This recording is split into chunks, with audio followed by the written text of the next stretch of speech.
अल्लाह के नबी सल्लल्लाहु अलैहि वसल्लम ने फरमाया कि जब तुम अल्लाह से दुआ करो तो call him by his greatest attributes and then he gave hint कि वो ग्रेटेस्ट एट्रीब्यूट्स 3 सूराज में है। नंबर 1 सूरह अल बकरा में, नंबर 2 सूरह आले इमरान में और नंबर 3 सूरह त्वाहा में। कौन से हैं वो 2 ग्रेट एट्रीब्यूट्स जिसका वास्ता देकर जो नाम हम पुकार कर अल्लाह से दुआ करेंगे। और नबी अकरम सल्लल्लाहु अलैहि वसल्लम ने फरमाया कि जब इंसान वो 2 एट्रीब्यूट्स का हवाला दे के अल्लाह से कोई भी दुआ करता है, दुआ रिजेक्ट नहीं होती। तफसीर इब्न कसीर में हदीस है। वो 2 एट्रीब्यूट्स क्या हैं? अल हई अल क़य्यूम, सूरह अल बकरा वर्स 255, आयतल कुर्सी जिसे कहते हैं, most powerful verse of the Quran. अल्लाह का रोबदार तारुफ, अल्लाहु ला इलाहा इल्लाहु अल हय्युल क़य्यूम।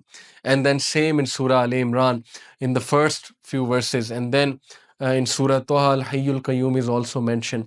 So अल्लाह के नबी सल्लल्लाहु अलैहि वसल्लम ने हमारी तवज्जो इस तरफ दिलाई कि 2 एट्रीब्यूट्स का हवाला देकर अल्लाह से दुआ किया करो। Why these 2 attributes are so special? Scholars ने इस पे बड़ा खूबसूरत तबसरा किया। They said that all of the attributes that describe the essence of Allah subhanahu wa ta'ala, they all come from his being high. What is mean by al-hayy? Al-hayy means जिंदा रहने वाली ज़ात, जिंदा व जावेद। यानी कि अल्लाह हयात है, अल्लाह सोर्स ऑफ ऑल लाइफ है। हर चीज़, एटम से लेकर एटम से भी छोटी चीज, micro organisms, everything that you can see, electrons, quarks, sub atomic particles, up to the biggest of creation, biggest of things, black holes, galaxies, one of the biggest black hole in our whole, in the whole universe, whatever there exists, whatever big there exists, everything has come into life because of the source, because of Allah subhanahu wa ta'ala, who is al-hayy.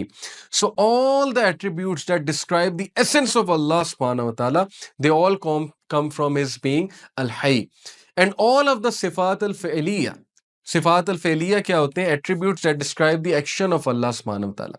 एक है सिफात अज़-ज़ातिया, यानी कि अल्लाह की ज़ात के हवाले से जो सिफात है वो अल्लाह की एग्जिस्टेंस, अल्लाह के अल-हई होने की वजह से है।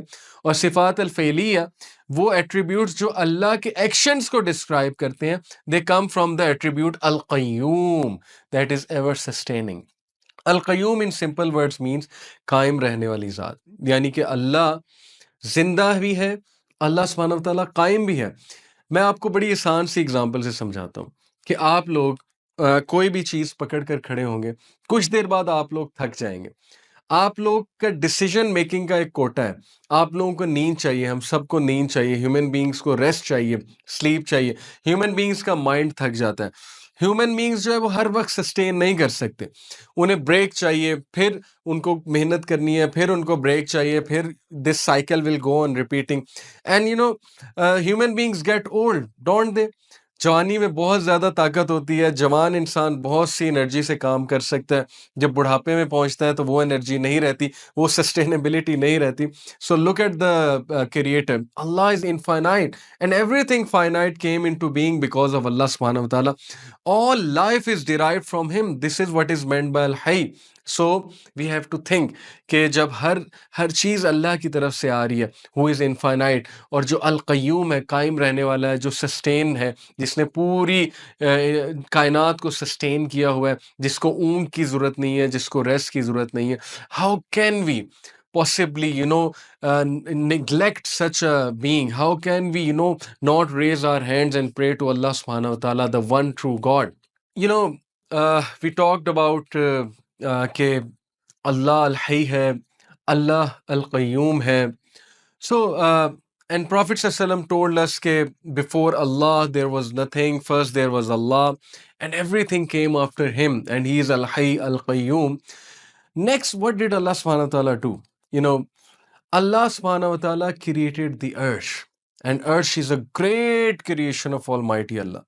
And Allah subhanahu wa ta'ala created it independent of anyone's help, independent of anything. He created it out of his hands. Let me in fact tell you a beautiful hadith. Allah's Messenger sallallahu alaihi wasallam, he said that Allah created 4 things from his own hand, and rest of the creation is because of kun. ये जो कुन का एक कलिमा है, कुन फयकून, अल्लाह सुब्हानहू व तआला जो कहते हैं। सो अल्लाह सुब्हानहू व तआला ने सबसे पहले when Allah was existing and there was nothing else, Allah created his throne, Allah created the arsh, and then the angels holding the arsh, obviously वो तो बाद की creation है, और अर्श के बाद अल्लाह ने पेन बनाया. पेन की अभी हम बात करेंगे, पेन क्या है. You know how big is the arsh and what is the arsh? Arsh basically is the roof of all the creation. You know, everything it comes under अर्श. हर चीज अल्लाह की सारी क्रिएशन ये अर्श के नीचे आती है. यानी कैन यू बिलीव इट कि अर्श का साइज जो है वो क्या होगा. If you want to know अर्श का साइज क्या है, और ये जो 7 हेवंस की बात है कि 7 हेवंस का क्या साइज है, और अल्लाह सुब्हानहू व तआला अर्श पर मुस्तवी है जैसे उनकी शान को लायक है, और 7 हेवंस का क्या साइज होगा, 7 हेवंस के ऊपर क्या है, और अल्लाह की ये मेजेस्टिक क्रिएशन जो है इसमें क्या है, इसके बारे में हदीस है. इंशाल्लाह I will be sharing with you, and inshallah you will be fascinated to know the majestic creation of Almighty Allah.